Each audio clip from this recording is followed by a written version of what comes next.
Friday edition of Dominion Sport right here on Dominion Television, your channel of choice. This is where we give you all things sport around the go, from the local front to the European scene. And finally, I'm sure everybody will be thanking God that the international break is over and we're back to European football in the Premier League, the Serie A, the French Ligue 1, the German Bundesliga, and also the Spanish La Liga. We'll be discussing about this on the show this wonderful morning. Also, let me inform you that Rivers United are the only representative representing Nigeria at the CAF Champions League. We'll be discussing about that on the show. They have a big game against the champions, the defending champions, Pyramid, right here over the weekend. We'll be discussing about that on the show. Also, we'll be looking at the local front from the NPFL situation. Match day 14 is upon us right here. All this and more are going to come up on the show. I am Paul Abe Toluwanemi, and I have the expert analyst himself, Samson Balogun, the man with unbiased analysis and undiluted report. Top of the morning to you, Samson.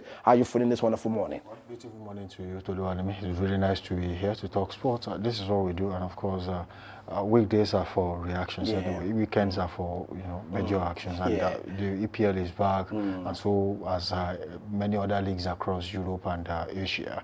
And most definitely, football fans will be buzzing as regards what's ahead for the weekend. And even Arsenal will be having some high-profile games in the space of 1 or 2 weeks, and that can make or mar their season, and that is a defining moment for them. And there's a lot of other topics to discuss on this show this morning. So sit back, relax, let's discuss sports. All right, let's discuss sports this wonderful morning. Let's start from the local front, where it's match day 14 in the NPFL this wonderful morning, and let's see the fixtures are coming thick and fast this morning. From Sunday, the game is going to kick off where you have Abia Warriors are going to take Bendel Insurance. We have Kano against Ikorodu City. We have Katsina United against Enyimba. We have Kwara against Shooting. We have National United against El Kanemi Warriors. Plateau United are going to take on Rivers United, but that game is going to be postponed because of the CAF Champions League, where Rivers United will be representing Nigeria on the big stage. Also, we have Rangers International against Niger Tornadoes. We have Remo Stars against Barau, and we have Warri Wolves are going to welcome Kun Khalifa. Wiki Torres are going to play home to Bayelsa United. Something about to go. Let's start off from Abia Warriors against Bendel Insurance. What is it looking like for Abia Warriors on inviting this team to their home front? Well, this is an encounter between two teams on opposing ends of the table. Abia Warriors are striving to stay at the top, at least in the top 3, while Bendel Insurance, we have all seen what they have been able to do so far this season. They have had to change a coach, and Kennedy Boboye, one of the most brilliant coaches you can have in the NPFL, coming on board. Even at that, he has not been able to turn things around as they would want it to look like. But then, if you look at how it stands as of now, it will be Abia Warriors at home and Bendel Insurance away. So I think it's all shades of it's a no-brainer for me for Bendel Insurance to be playing a deadly Abia Warriors at this time, and even doing that away from home. So I see this might just be a walkover for no football game should be decided before the blast of the whistle, but I can tell for a fact that it's going to be a victory for Abia Warriors. They need those 3 points. They know Rivers United will be having an outstanding, because Rivers United will be playing on the big stage, and then it's for them to at least stay one step ahead. And National United too will also have to make a statement. But at least whoever gets all 3 points, gets a place at the top of the log, at least, even if it is just going to be for a few hours or for a few minutes. Yes. Let's look at Kano against Ikorodu City. Do you think Kano can pick up all 3 points against the pending champions? Still looking like Ikorodu City with their run of form this season. Can they pick up all 3 points also away from home to a struggling Kano? I think the biggest Kano we get in this game will be a draw. Ikorodu City has been high-flying, especially in their last 6-7 games. They have shown what they are made of. We have spoken on this show about how Ali Kandil struggled at the beginning of the season. They were amassing draws. Not like if there's any game where they could not get victories, it's not like they have lost too many games this season.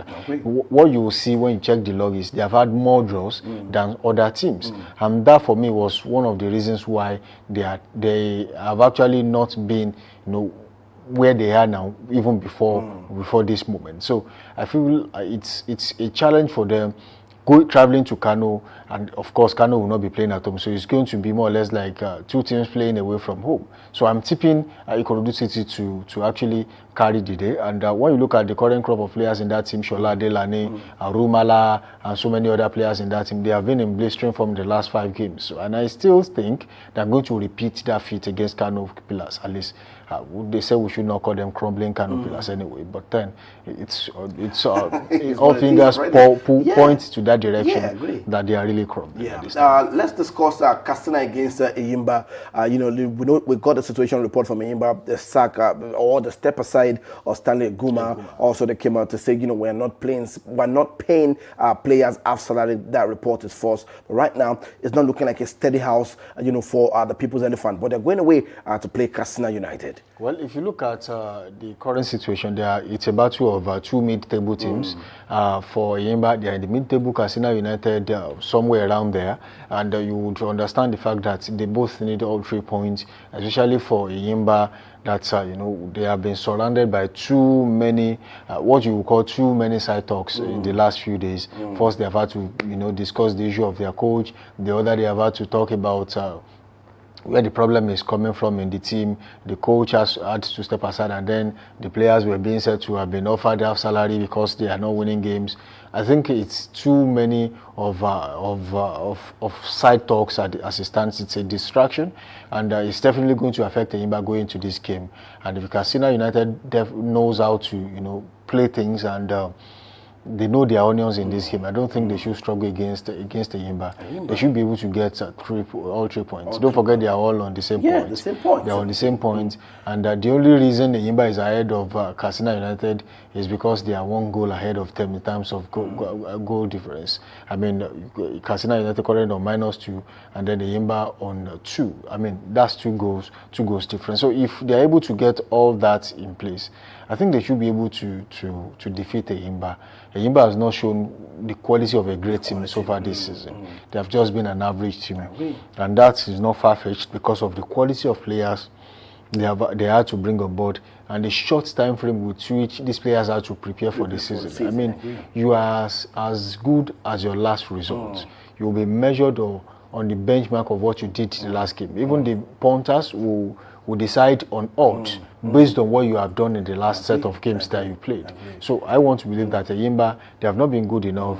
They lost their last game, and they might just lose another one against Katsina United for the fact that they are even traveling away from home. Right, that is what the table is looking like for both teams. Enyimba sitting 11th on the log of the table with 17 points, and also Katsina United. Let's talk about Remo Stars. Are playing Barau at the Abia Stadium this weekend on Sunday. They picked up a victory. The last time out, they had a game, and that's taking them to 15 points. And you look at where Barau are sitting, they also need all 3 points. How with our coach, Daniel Ogumma, they put aside to get all 3 points yet again and revive their season? Well, it's for Barau. Barau, they have some quality players. We were talking, I think it was yesterday, we were talking about Nana and how he has been able to, blend well, even not being a Nigerian. He's a Ghanaian, and he's done so much having joined the team. I think all pointers point to Barau being, a pain in the neck of so many teams in the league this season. I still do believe that there's a chance that some of these teams will eventually have to come to terms with the fact that Barau might just be one of the teams that has come to stay in the NPFL. If you look at the current trend, they are just behind Remo Stars by 3 points. They are behind Plateau United by just 2 points. They are on the same point with Kun Khalifa, that is obviously struggling. They have not announced if there is a new technical crew in place. So they have an edge over some teams, even Bendel Insurance, and lastly Kano Pillars. So they are still a little bit better than some of these teams. And one thing that they have been able to do so far this season when they play at home is the fact that they have been able to sustain a little bit of momentum when they play at home. They have been able to put up a challenge against some of the biggest teams in the league, and that for me says a lot about what they are trying to build. And the support they have also had with the management of the team, the chairman of the team also trying to put some of these things in place. It shows a lot about the commitment, the long-term goal of this particular team. And I feel like there might just be another problem for for their opponents going forward in this game. So I'm tipping Barau to, maybe pull up a result. And if you look at what has been going on in their last few games, they have not been able. The only thing that is missing for Barau is the fact that they have not been consistent. When you look at how they play, how they really do not respect anything when they play. The only thing they should be able to do is to pick up that consistency. The reason why Shooting Stars is where they are now, they have an outstanding game, they win, they are on 19 points and they are moving to the top half of the table, is because for 5 games, they built a momentum and they got massive results during that period. And if other teams can also build such a momentum, teams like Remo Stars, they have games in hand, if they can also build that one and just move on the log, you will see that there isn't too much difference between the teams that are in the middle of the table and team on the top of the table. Say for Ikorodu City and Nasarawa United are on 24 points. The rest are really, really close. 1 point, 2 points, that's all you need. So you just have to lose a game or draw before 2-3 teams leapfrog you on the log. So it's a really dicey league that we have now. But I'm looking out for Barau FC. Okay. You can also drop your predictions right there in the comment section. What do you think is going to edge out this Sunday in the NPFL match day 14? Moving away from that, let's talk about the camp of Shooting Stars Football Club as they take on the Afonja Warriors. It's going to be a big game away from home. There you have it on the screen. Kwara United are going to welcome Shooting Stars. It's going to be Afonja Warriors against the Oluyole Warriors right there on Sunday. Something about it's been a few weeks without game in action for Shooting Stars. They had to sit that one out against Remo Stars, but about time for them to have game time. I saw some video clips where the team had a team bonding moment right there, just to reshape themselves again ahead of this fixture. So I'm going to ask you, what do you think about this game going in for 4 p.m. away from home at the Rashidi Yekini Main Bowl Stadium right there on Sunday? I don't think Shooting Stars should have a problem going to this game, because of all the things they would need to execute a football game is enough rest for the players, and I think they had it in abundance since their game against Remo Stars was postponed due to the unavailability of the Lekon Salami Stadium for the PDP conference that they had. But then, if you look at the current situation, the same Remo Stars that Shooting Stars was meant to play, they also had rest, and they will be well rested against Barau too. So it's a win-win situation for both teams. But then it will come at a cost, because by the time they will have to play the outstanding game, they will still have to dig deep, because it might just be a midweek game. So it might not really favor them. But then, as it stands for their next game, they should be both prepared, especially for Shooting Stars against Kwara United. Kwara this season, they have shown a little bit of a sign of seriousness when it comes to slugging it out, especially when playing at home. And they have also won games against some of the big teams in the NPFL, where you will think, oh, this team, if they get 1 or 2, they can correct 1 or 2 things in how they play. They should be able. One thing I saw that was a problem for Kwara United at the beginning of the season was that they shipped in too many goals. They could not control how they concede goals. And I think they are getting better at it since the dismissal of Coach Tunde Soni. They now have a new coach in charge. I think they have been able to seal the back four a little bit, not totally anyway, but at least it has shown in how they get results too. Now they are not just losing games, at least they are getting some draws, some victories. That for me is an improvement on what they had at the beginning of the season.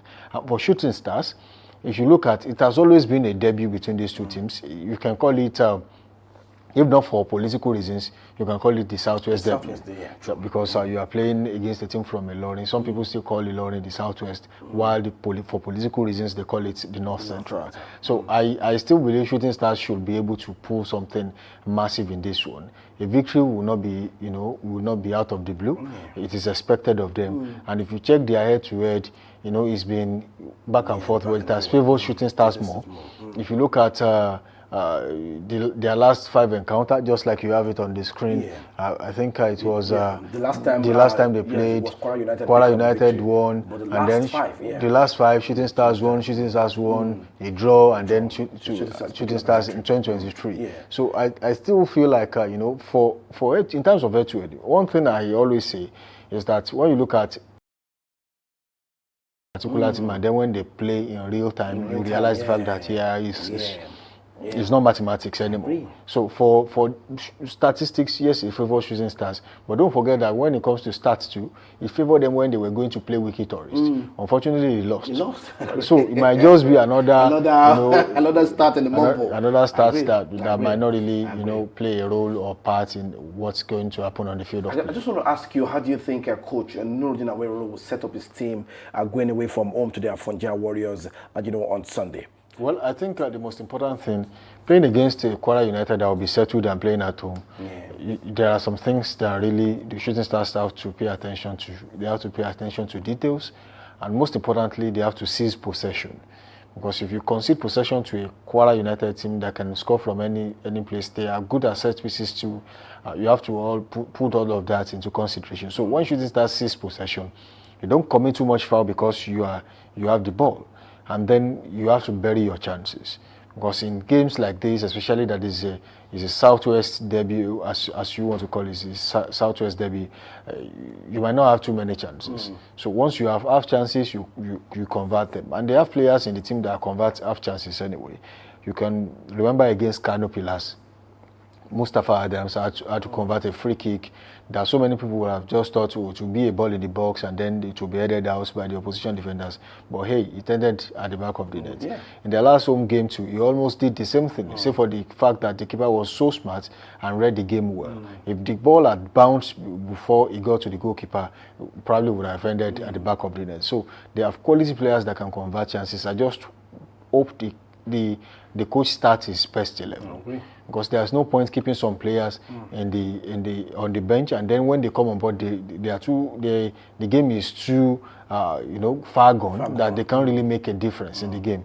Late substitutions sometimes might be a tactical approach by the coach, but when you need the goal, sometimes you don't just wait for the balance of the game. You look at what you can bring into the team to make a difference. And I feel like they have some players on the bench. I need the starting 11 that are really so good.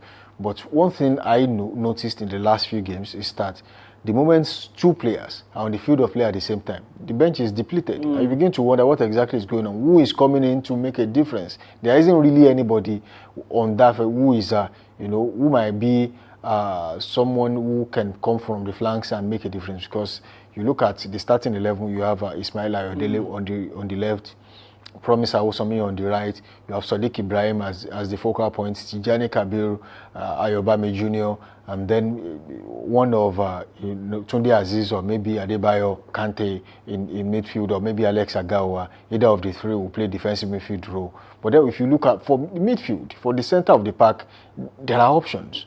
But in the forward line, there are options for the number 9 role, but there are no options for the players on the flank. The players that usually are always there. Last season, Joshua Akpan, Monday now plays for Plateau United. Joshua Akpan has been out injured for some time, and then you begin to wonder what exactly is the fate of these players when they come back. That is 1-2. When they come back, will they make the same difference the current players are making? So there has to be options on the bench, and as of now, I can tell for a fact that Shooting Stars really do not have their option.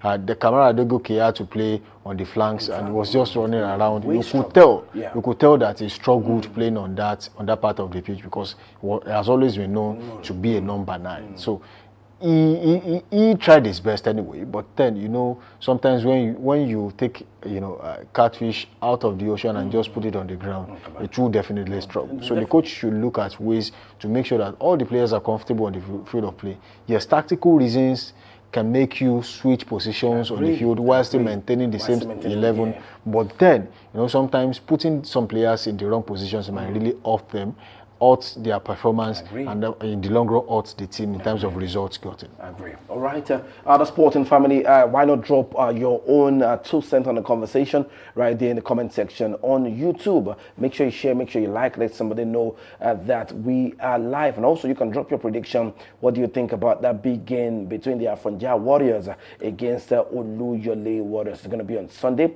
right there. Make sure you're watching that game and you're raising your banner for Shooting Stars Football Club. It's for 4 p.m. and make sure you watch it. Let's move away from that and let's talk about the only team representing Nigeria in the CAF Champions League, and that's Rivers United. But before that, let's look at the fixtures coming thick and faster at the CAF Champions League. We set a takeoff today, match day 1. We have Al Hilal against MC Alger. We have Mamelodi Sundowns playing home at St. Elo Lipopo. Also, we have the Young Africans against AS FAR. We have Al Hilal against JS Kabylie. We have El Tanis against Stade Malien. We have Pyramids FC against Rivers United. We have RC Buchanan against Power Dynamo FC. We have Simba on Sunday. I'm going to take on Atletico Perelos. Those are the teams for the match day 1 in the CAF Champions League. Samson Balogun, let's talk about our darling team representing us on the big stage. Rivers United are going away to play the defending champions. How much of a start would this be for Coach Finidi George and his boys? Well, I think one of the biggest challenges you could have in a competition like this is to play against the defending champions, and I think they have been thrown into the fray just like that, and that how do you run away? It's unchangeable anyway.